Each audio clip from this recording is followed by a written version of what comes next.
What's up, YouTube? Your guy Nerdy back here with here's an ideal WWE. This is episode 3, and I told you guys we were going to talk about the factions, so let's get right to it.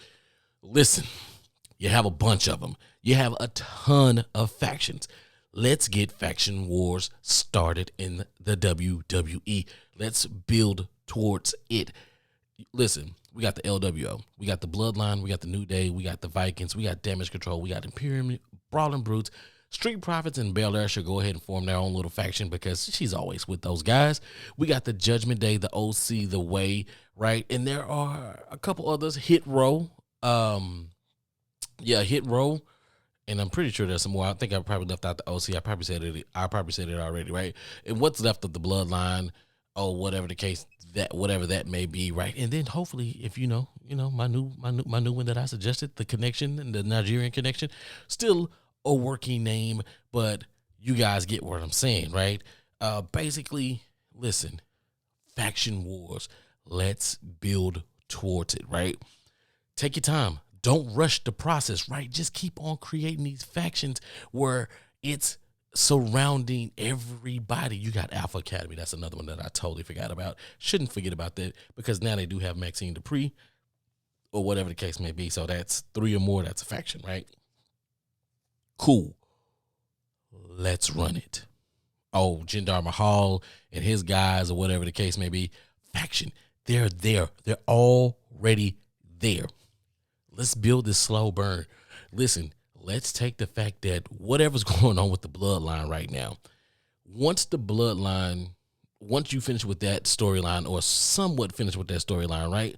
This is how you can say the faction wars can start.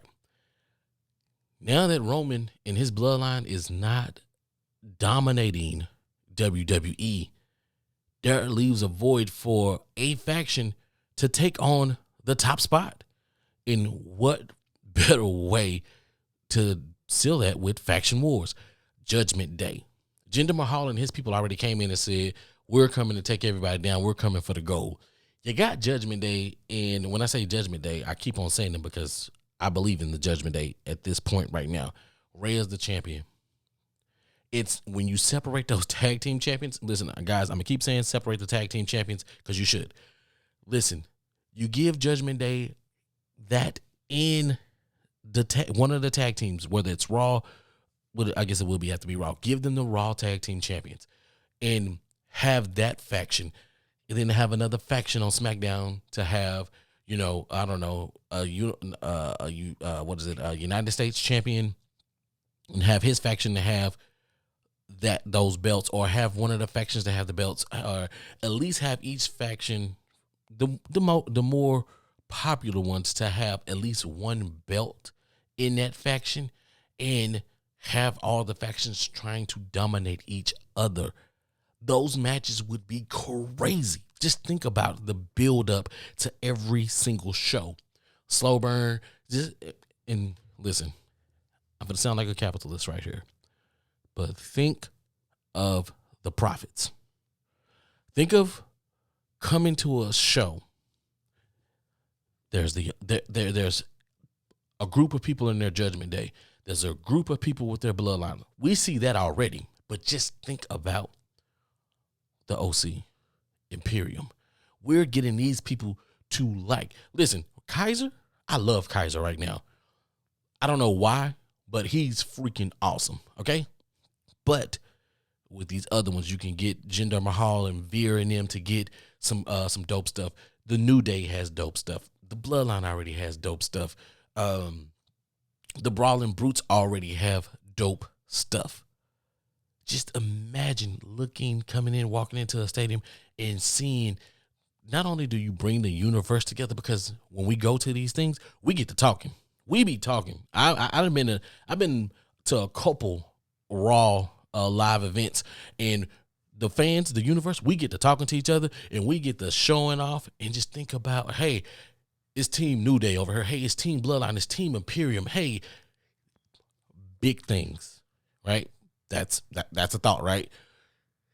Also, you can to have this to boil, right? You can put it in to get to that boiling point, right? You can make it at War Games. You can make it at the biggest stage, where on WrestleMania, instead of WrestleMania, you call it Faction Mania, because all the factions are there to get it down. Not only do you get more eyes on more of your superstars, but because you've took your time over a year or so to build this up and have that big pop to be at one of the biggest stages, amazing. It would go nuts. Just think about everybody.